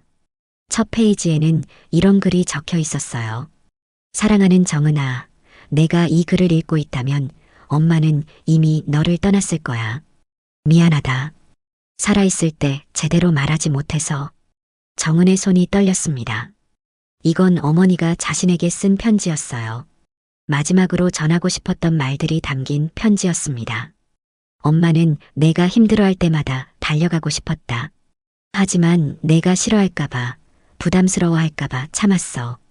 그게 엄마의 잘못이었나 봐. 엄마가 더 용기를 냈어야 했는데. 수첩을 넘기며 읽어가자 어머니의 속마음이 고스란히 드러났습니다. 딸에 대한 사랑과 걱정, 그리고 화해하지 못한 채 세상을 떠나야 하는 안타까움이 가득 담겨 있었어요. 정은아, 엄마가 간섭한다고 생각했겠지만 그건 모두 사랑 때문이었어. 내가 다치지 않았으면 좋겠고 행복했으면 좋겠어서 그랬던 거야. 내가 서울에서 간호사로 일할 때 엄마는 정말 자랑스러웠어. 하지만 힘들어하는 내 모습을 보면서도 도움을 주지 못해서 미안했어. 정은은 울음을 참을 수 없었습니다. 어머니가 얼마나 자신을 이해하고 계셨는지, 얼마나 조심스럽게 사랑하셨는지가 전해져 왔어요. 수첩 중간 부분에는 흰뱀에 대한 이야기도 나와 있었습니다. 요즘 집 앞에서 흰뱀을 자주 봐. 할머니들은 조상의 사자라고 하더라. 혹시 우리 어머니가 보내신 걸까? 정은이와 화해하라고 말이야. 오늘도 흰뱀이 나타났어. 이상하게도 무섭지 않아. 오히려 위로가 되는 것 같아. 마치 누군가 엄마를 지켜주고 있다는 느낌이야. 어머니도 흰뱀을 통해 뭔가를 느끼고 계셨던 거예요. 그리고 그 뱀이 정은과 자신을 이어줄 거라는 희망을 가지고 계셨던 것 같았습니다. 수첩의 마지막 부분에는 이런 글이 적혀 있었어요. 정은아, 이 수첩을 내가 찾을 수 있도록 흰뱀이 도와줄 거야. 그 뱀은 엄마의 마음을 담은 사자거든. 내가 엄마를 용서해 주길 바라고 엄마도 너를 진심으로 사랑했다는 걸 알아주길 바라. 늦었지만 엄마가 하고 싶었던 말을 전할게. 정은아, 사랑한다. 내가 어떤 선택을 하든 어디에 있든 엄마는 항상 내 편이야. 그리고 내가 행복하기를 간절히 바라. 정은은 수첩을 가슴에 안고 한참을 울었습니다. 어머니의 마지막 메시지를 받은 기분이었어요. 그동안 오해했던 것들, 서로 상처 주었던 기억들이 모두 사랑에서 비롯된 것이었음을 깨달았습니다. 엄마, 정말 미안해요. 이제야 엄마 마음을 알겠어. 그때 창밖에서 바스락거리는 소리가 들렸습니다. 정은이 창문을 열고 보니 흰뱀이 마당에 있었어요. 마치 정은이 수첩을 잘 보았는지 확인하러 온 것 같았습니다. 고마워. 어머니의 마지막 선물을 찾게 해줘서. 정은이 말하자 흰뱀은 고개를 끄덕이듯 움직였습니다. 그리고는 천천히 어둠 속으로 사라져갔어요. 그날 밤 정은은 어머니의 수첩을 읽고 또 읽었습니다. 한 글자 한 글자가 가슴에 스며들었어요. 어머니의 사랑이 얼마나 깊고 따뜻했는지, 그리고 자신이 얼마나 소중한 존재였는지를 다시 한번 깨달았습니다. 엄마, 내일 다시 찾아뵐게요. 그리고 제대로 인사드릴게요. 정은은 수첩을 조심스럽게 베개 옆에 놓고 잠자리에 들었습니다. 오랜만에 마음이 평온했어요. 어머니와 진정한 화해의 시간이 다가오고 있다는 것을 느꼈습니다. 어머니의 수첩을 발견한 다음 날 아침, 정은은 평소보다 일찍 일어났습니다. 마음이 한결 가벼워진 것 같았지만 동시에 더 큰 그리움이 밀려왔어요. 어머니의 진심을 알게 된 지금 더욱 간절히 어머니를 그리워하게 되었습니다. 보건소에 출근한 정은의 표정이 많이 밝아져 있었어요. 동료들도 그 변화를 눈치챘습니다. 정은 씨, 요즘 표정이 많이 좋아졌네요. 무슨 좋은 일이라도 있어요? 네, 어머니와 화해했어요. 정은의 대답에 동료들은 고개를 갸우뚱했습니다. 어머니가 이미 돌아가셨다는 걸 알고 있었거든요. 마음으로 화해했다는 뜻이에요. 이제야 어머니 마음을 제대로 이해하게 되었거든요. 그날 오후 정은은 다시 어머니의 산소를 찾았습니다. 손에는 어머니의 수첩을 들고 있었어요. 봉분 앞에 앉아 수첩을 펼쳐 다시 한번 읽기 시작했습니다. 읽을 때마다 새로운 감정이 밀려왔어요. 흰뱀도 어김없이 나타났습니다. 이번에는 정은 바로 옆에 와서 또아리를 틀고 앉았어요. 마치 함께 어머니의 이야기를 듣고 있는 것 같았습니다. 엄마, 이 수첩에 담긴 마음을 이제야 알겠어요. 정은이 수첩의 한 페이지를 넘기며 읽어주었습니다. 정은아, 너를 키우면서 가장 행복했던 순간은 내가 웃을 때였어. 특히 간호사가 되겠다고 말했을 때 엄마는 정말 자랑스러웠단다. 읽다가 정은의 목소리가 떨렸어요. 어머니가 얼마나 자신을 자랑스러워 하셨는지, 그리고 자신의 꿈을 응원해 주셨는지가 고스란히 전해져 왔습니다. 계속 읽어가다 보니 수첩 끝부분에 평소와 다른 글씨체로 쓰인 부분이 있었어요. 어머니가 많이 아프셨을 때 쓰신 것 같았습니다. 정은아, 엄마가 많이 아파. 아마 곧 너를 떠나게 될 것 같아. 그 전에 꼭 하고 싶은 말이 있어. 정은의 가슴이 철렁했습니다. 어머니가 돌아가시기 직전에 쓰신 글 같았어요. 엄마는 내가 마지막에 한 말 때문에 상처받지 않았어. 오히려 내가 독립적으로 잘 살아가고 있다는 게 안심이 되었어. 엄마를 떠나 혼자서도 잘 살 수 있다는 걸 보여줘서 고마웠어. 정은은 눈물을 참을 수 없었습니다. 자신이 어머니에게 상처를 주었다고 생각했는데 어머니는 오히려 딸의 독립성을 자랑스러워하고 계셨던 거예요. 하지만 엄마도 사람이라서 가끔은 서운했어. 내가 힘들어할 때 도움을 주고 싶었는데 거절당할까봐 다가가지 못했거든. 흰뱀이 정은의 어깨 근처로 다가왔습니다. 마치 위로하려는 것 같았어요. 정은은 뱀을 보며 말했습니다. 너도 엄마의 마음을 알고 있구나. 그래서 이렇게 계속 나타나는 거지? 수첩의 다음 페이지에는 더욱 절절한 내용이 적혀 있었습니다. 정은아, 엄마의 마지막 소원은 내가 행복하게 사는 거야. 엄마 때문에 죄책감 갖지 마. 그리고 사랑한다는 말을 꼭 하고 싶었어. 살아있을 때 충분히 표현하지 못해서 미안해. 정은은 소리내어 울기 시작했습니다. 어머니의 마지막 소원, 그리고 전하지 못했던 사랑의 말들이 가슴 깊이 박혔어요. 정은아, 이 편지를 내가 읽고 있다면 이미 엄마는 없을 거야. 하지만 걱정하지 마. 엄마는 항상 내 곁에 있을 거야. 내가 힘들 때마다, 외로울 때마다 엄마를 떠올려줘. 수첩의 마지막 부분에는 이런 글이 적혀 있었어요. 그리고 흰뱀을 무서워하지 마. 그 뱀은 엄마가 보낸 사자야. 엄마가 말하고 싶을 때, 안아주고 싶을 때 나타날 거야. 그 뱀을 보면 엄마가 내 곁에 있다고 생각해줘. 정은은 흰뱀을 바라보며 말했습니다. 그럼 정말 어머니가 보내신 거였구나. 내가 이해할 수 있도록. 흰뱀은 고개를 끄덕이는 듯한 몸짓을 보였습니다. 그리고는 천천히 봉분 주위를 한 바퀴 돌았어요. 마치 어머니의 영혼을 대신해 딸을 안아주는 것 같았습니다. 정은은 수첩의 마지막 글을 읽었습니다. 정은아, 엄마를 용서해줘. 그리고 너 자신도 용서해줘. 우리는 서로 사랑했어. 그걸로 충분해. 이제 행복하게 살아. 그게 엄마에게 주는 가장 큰 선물이야. 사랑한다, 내 딸. 영원히. 정은은 수첩을 가슴에 안고 한참을 울었습니다. 어머니의 마지막 메시지를 받은 것 같았어요. 죄책감과 후회가 사라지고 대신 따뜻한 사랑이 가슴을 채웠습니다. 어머니, 저도 사랑해요. 정말 많이 사랑해요.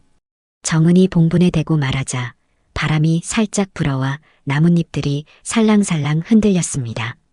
마치 어머니가 대답하시는 것 같았어요.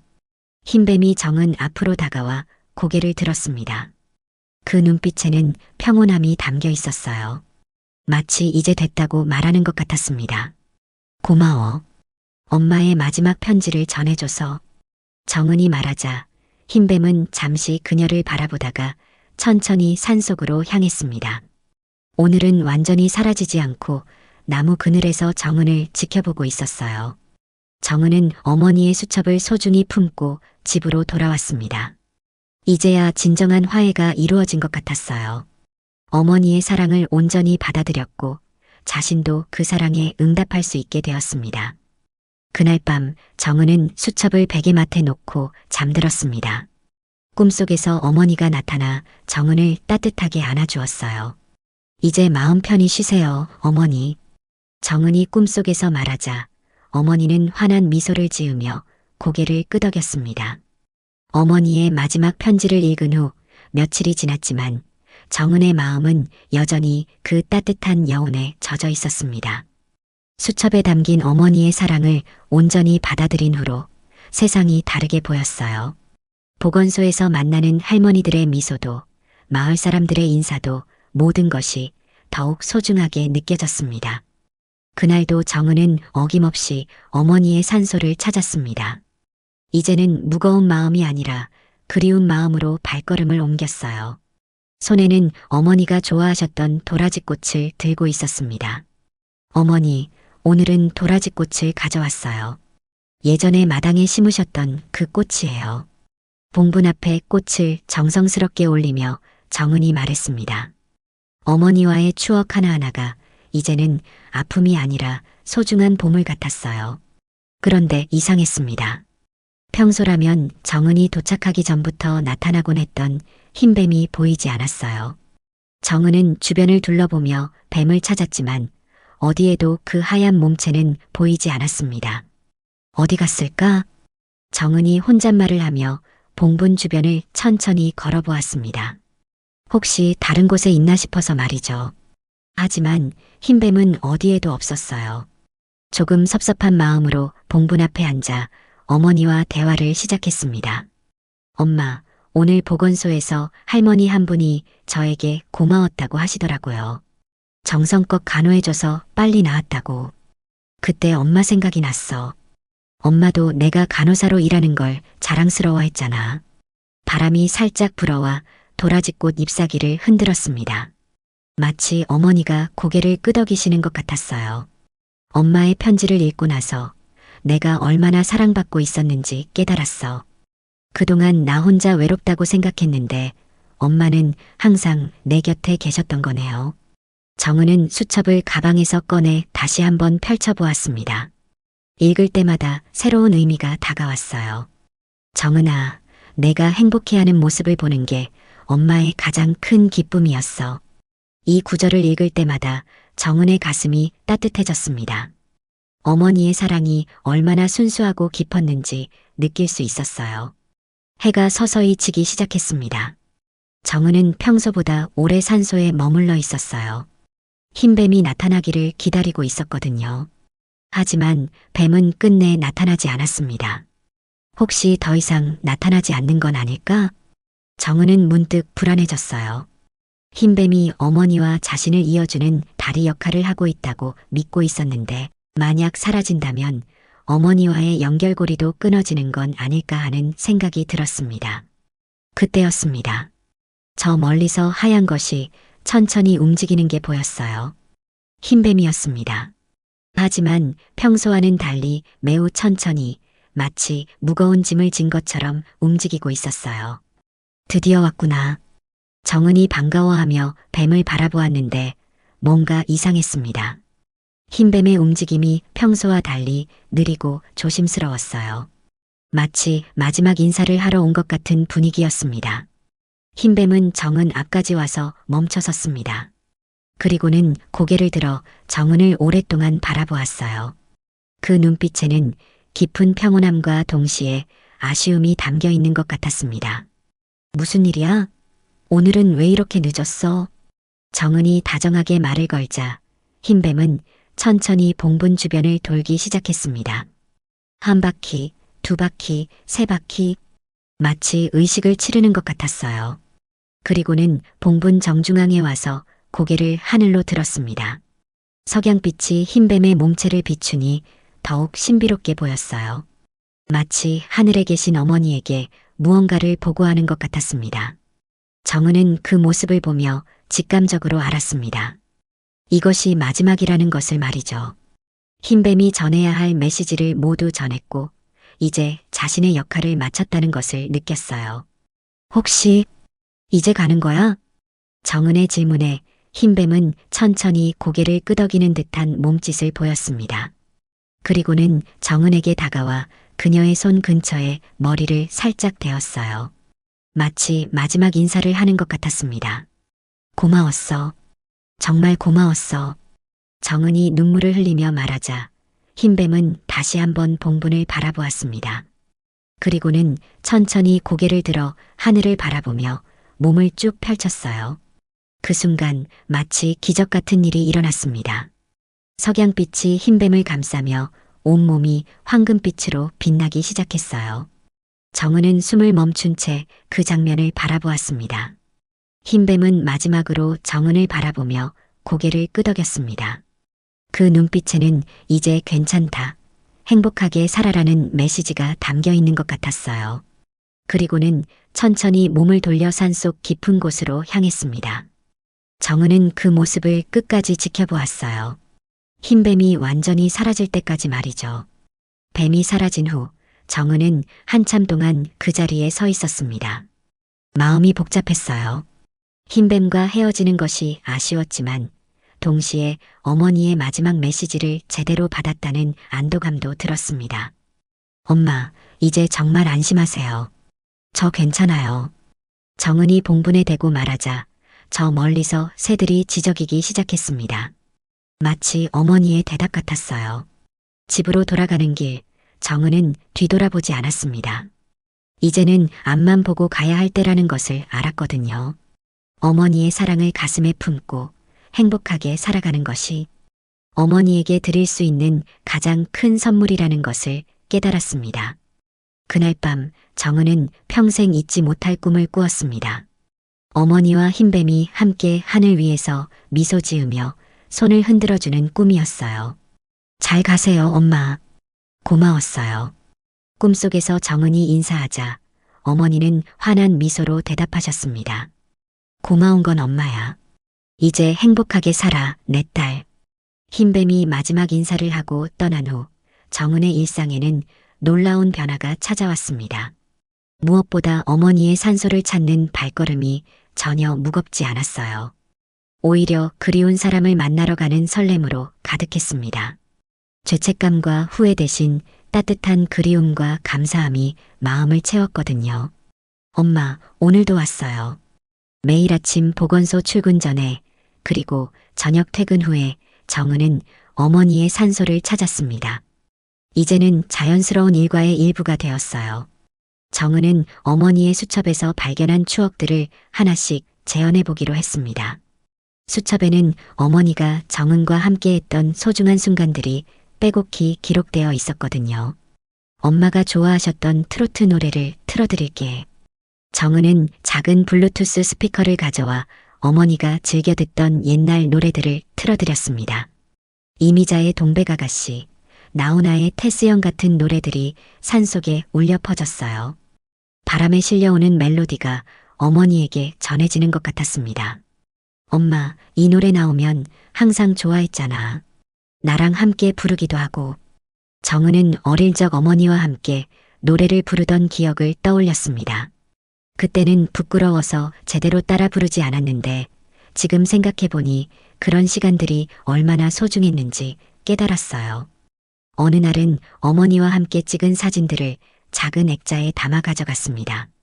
방수가 되는 작은 액자에 가장 행복해 보였던 사진을 넣어서 봉분 옆에 놓았어요. 엄마, 이 사진 기억나?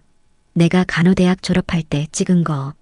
엄마가 엄청 좋아했었지. 사진 속 어머니의 얼굴은 환한 미소로 가득했습니다. 딸이 간호사가 된 것을 세상에서 가장 기뻐하시는 모습이었어요.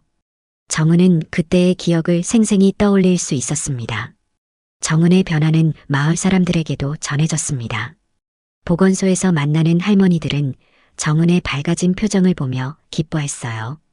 우리 정은이 요즘 정말 밝아졌네. 뭔가 마음의 짐을 덜어낸 것 같아.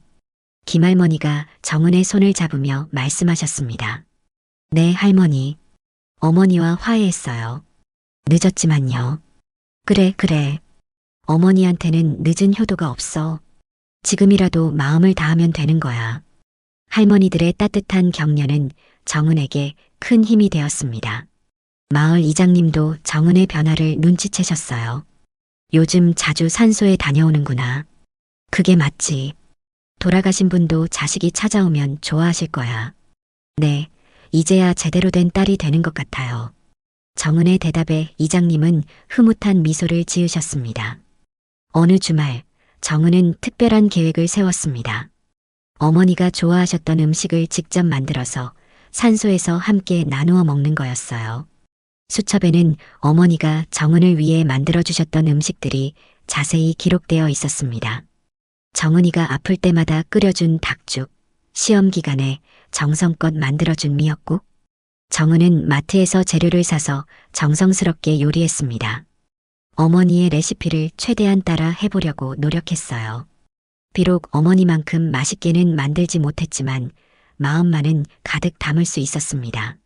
산소에 도착한 정은은 도시락을 펼쳐놓고 어머니와 함께 식사하는 시간을 가졌습니다. 엄마, 내가 만든 미역국이야.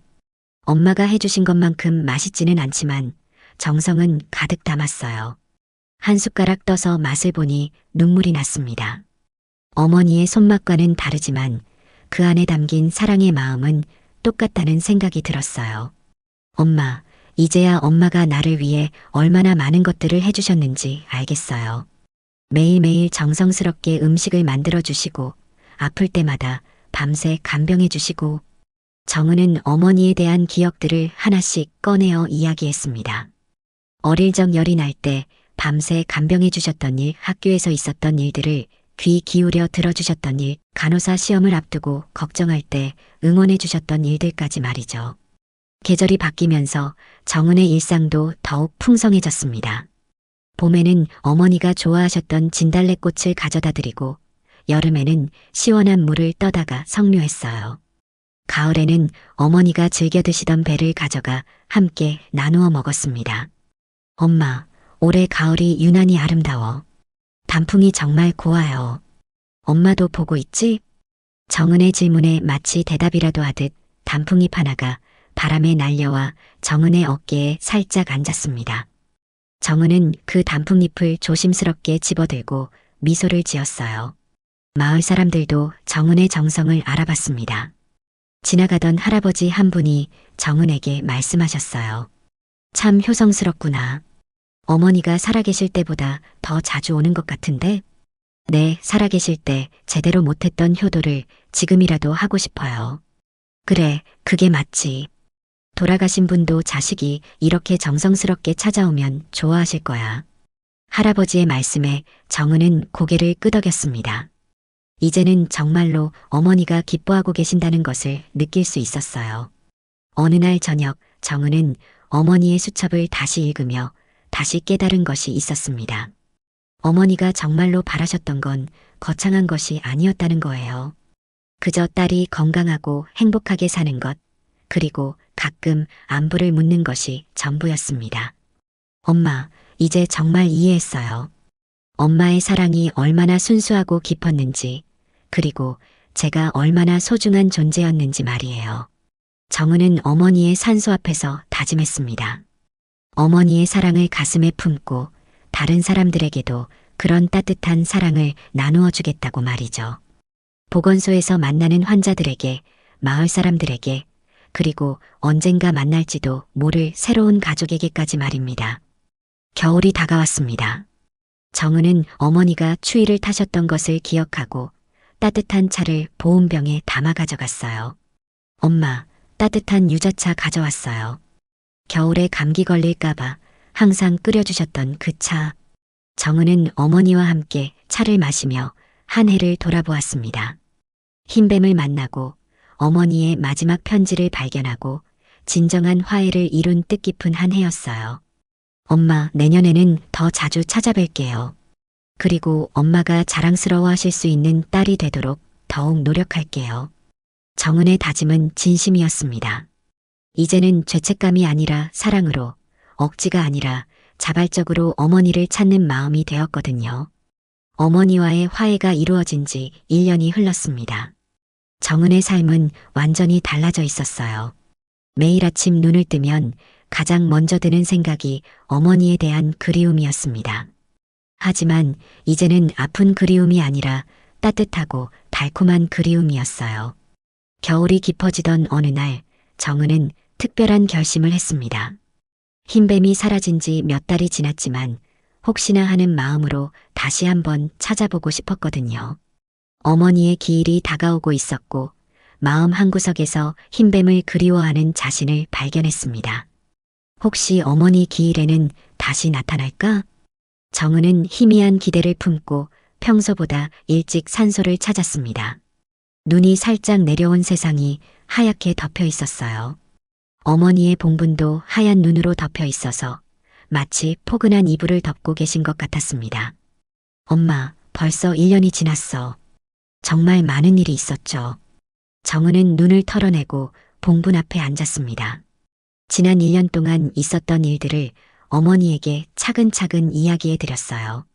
보건소 일도 이제 완전히 적응했어요. 할머니들이 저를 정말 딸처럼 아껴주세요. 그럴 때마다 엄마 생각이 나. 엄마도 나를 이렇게 사랑해 주셨다는 걸 이제야 깨달았어. 말을 하다가 정은은 문득 주변을 둘러보았습니다.